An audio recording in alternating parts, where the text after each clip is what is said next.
Ayesha Motors अब आपकी screen पर लेकर आएंगे इस बाजार में जहां पर बहुत तगड़ी तेजी देखने को मिल रही है। पिटे हुए स्टॉक्स में एक रिवर्सल आया है।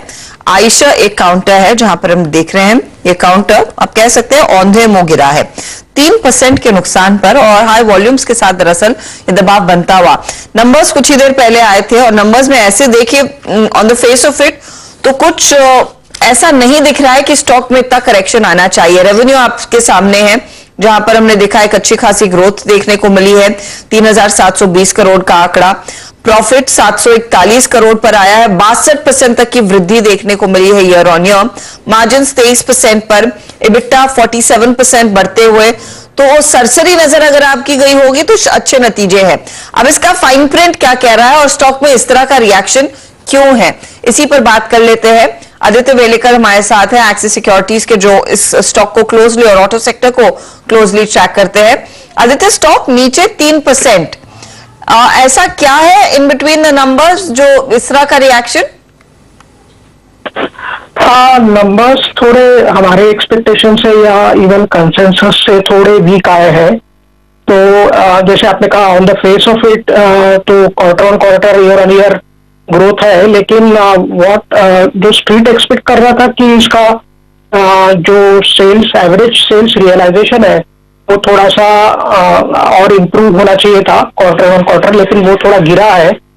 तो ऑन क्वार्टर बेसिस जो सेल्स प्राइस रियलाइजेशन है वो 0.8% नीचे है और ईयर ऑन ईयर बेसिस वो 3.15% नीचे है।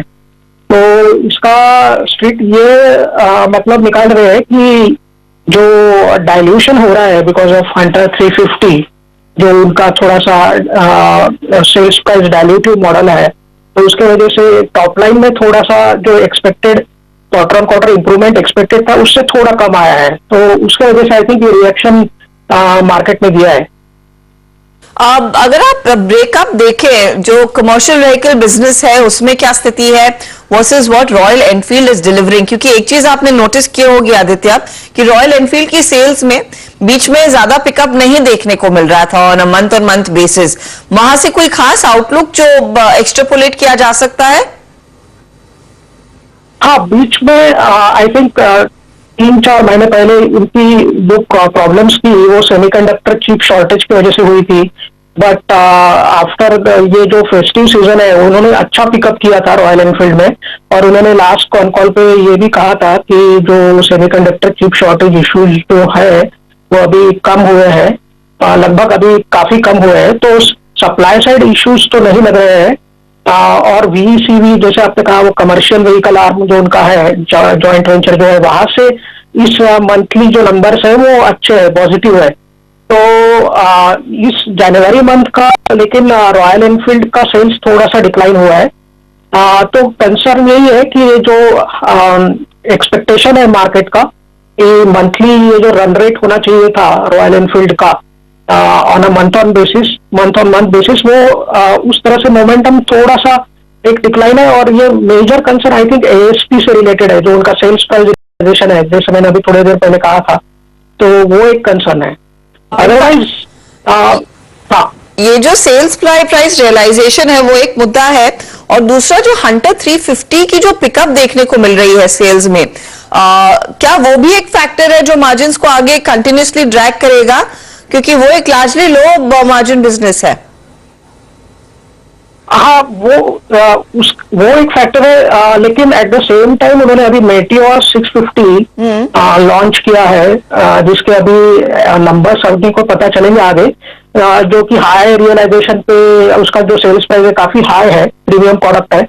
तो और उन्होंने ये भी कहा था कि वो हंटर 350 का जो ASP है उसको वो आगे जाके कॉस्ट और प्राइस रैशनलाइजेशन कर सकते हैं। तो अगर वॉल्यूम्स उनका मेटियोर का बढ़ता है, प्रीमियम व्हीकल्स का बढ़ता है, एक्सपोर्ट्स में अगर वो पिकअप करता है तो थोड़ा सा रियलाइजेशन इंप्रूव हो सकता है, but that we will have to wait and watch. As of now today market तो यही देख रहा है कि अभी हंटर की वजह से थोड़ा सा सेल्स प्राइस डाइल्यूट हो रहा है और हंटर्स का जो रिस्पॉन्स है वो काफी अच्छा है मार्केट से, तो वो थोड़ा कैनिबलाइज कर सकता है आपके क्लासिक मॉडल्स को। वो अभी थोड़ा सा उनके कॉन्फ्रेंस कॉल पे देखना पड़ेगा, उसका कैसा रिस्पॉन्स आता है। लास्ट टाइम उन्होंने कहा था कि कैनिबलाइजेशन नील के बराबर है, बट ये जो सेल्स प्राइस जो थोड़ा सा कम हुआ है उससे तो लग रहा है कि थोड़ा इम्पैक्ट है। आदित्य, कॉल क्या रहेगा आयशर मोटर पर? कोई व्यू इस समय है या फिर वो कल कॉन्फ्रेंस कॉल सुन के ही आपका कुछ पर्सपेक्टिव चेंज होगा? पर्सपेक्टिव थोड़ा सा चेंज हो सकता है, बट ओवरऑल व्यू तो आइचर के ऊपर एज कम्पेयर टू, अगर आप अदर टू व्हीलर ओईएम्स देखेंगे तो आइचर का व्यू पॉजिटिव है एज कम्पेयर टू, हमारा जो व्यू है वो आइचर के ऊपर पॉजिटिव है as compared to other two wheeler OEMs.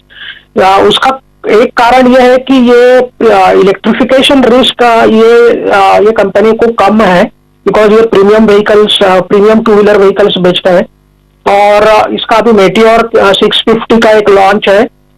Only concern जो 100-350 का एएसपी डाइल्यूशन है वो है, और अभी आगे आगे ये लोग कैसे उसको मैनेज करते हैं, that will be the only risk factor या कंसर्न बोल सकते हैं। बट ओवरऑल वॉल्यूम्स पिकअप तो आगे जाके होगा। डिमांड प्रीमियमाइजेशन ट्रेंड मार्केट में है, तो from a structural fundamental basis Eicher अच्छा स्टॉक है। तो एक जनरली अगर हम अदर ओईएम से कंपेयर करते हैं तो इसके ऊपर हमारा व्यू तो पॉजिटिव है।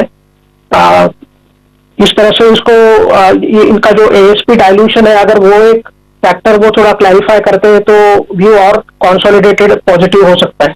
बहुत बहुत शुक्रिया आप हमारे लिए समय निकालकर डिटेल में बताने के लिए कि आयशर में एग्जैक्टली क्या हो रहा है और क्या ड्राइव कर सकता है बिजनेस को। अच्छा, एक चीज वीरो आपने सुना, इलेक्ट्रिफिकेशन का कोई डर नहीं है आयशर मोटर्स को, एटलीस्ट इस समय आदित्य ये कह रहे हैं। लेकिन मैं इनफैक्ट एक चीज नोटिस करी, अगर हार्ली डेविडसन जैसी कंपनियां इलेक्ट्रिक टू व्हीलर्स पर काम कर रही हैं और उन्होंने वो टेस्ट रन्स भी किए हैं, तो आयशर कितना दूर रहेगा?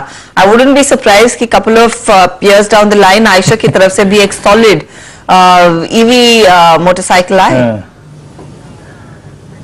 और आपने देखा होगा आस्था, आई मीन बाजार ईवी को हाथों हाथ लेता है। मुझे याद है अच्छी तरीके से टीवीएस को सबसे बड़ा एडवांटेज टू व्हीलर स्पेस में जो मिला वो ईवी का ही था।